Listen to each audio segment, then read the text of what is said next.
பயங்கரமா புளிச்ச தயிர் உங்க வீட்ல இருக்கா? காலையில, மத்தியானம், நைட்டு 3 வேளையும் சலிக்காம சாப்பிடுவாங்க.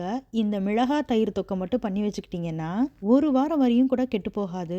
ரொம்ப ரொம்ப சூப்பரா இருக்கும். இது தோசை, இட்லி, சாதம் எல்லாத்துக்கும் ஃபர்ஸ்ட் கிளாஸ் காம்பினேஷனா இருக்கும். உங்க வீட்ல சின்ன குழந்தைங்க இருந்தாங்கன்னா, காரத்த மட்டும் கொஞ்சம் கம்மி பண்ணிக்கோங்க. வாங்க ரெசிபிக்குள்ள போலாம். ஃபர்ஸ்ட்டு காஷ்மீரி மிளகா ஒரு 5, 6 எடுத்துக்கோங்க. குண்டூர் மிளகாவும் அதே அளவுக்கு எடுத்துக்கிட்டு, உள்ள இருக்க விதைகள நீக்கி எடுத்துக்கோங்க இந்த மாதிரி.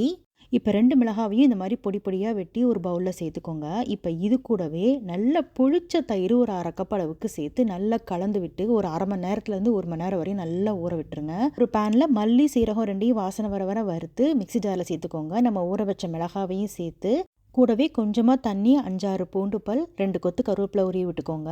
கூடவே இதில் 1 டேபிள் ஸ்பூன் அளவுக்கு நல்லெண்ணெய், தேவையான அளவுக்கு உப்பு சேர்த்து நல்ல பேஸ்ட்டாக அரைச்சி எடுத்துக்கோங்க இந்த மாதிரி. இப்போ அடுத்ததாக ஒரு பேனில் ஒரு 3 டேபிள் ஸ்பூன் அளவுக்கு நல்லெண்ணெய் சேர்த்துக்கோங்க. கடுகு உளுந்த பருப்பு, கொஞ்சமாக சீரகம், கருவேப்பிலை இலைகள், 2, 3 வரமிளகாவையும் சேர்த்து நல்லா பொரிய வட்டி அதில் கொஞ்சமாக பெருங்காயத்தூள் சேர்த்துக்கோங்க. நம்ம அரைச்ச பேஸ்ட்டையும் சேர்த்து கொஞ்சமாக தண்ணி ஊற்றிக்கோங்க. இப்போ நல்லா கலந்து விட்டு நல்லா சுண்டுற அளவுக்கு வேக வச்சு எடுத்துட்டிங்கன்னா சூப்பரான தயிர் தொக்கு ரெடி ஆயிருச்சு.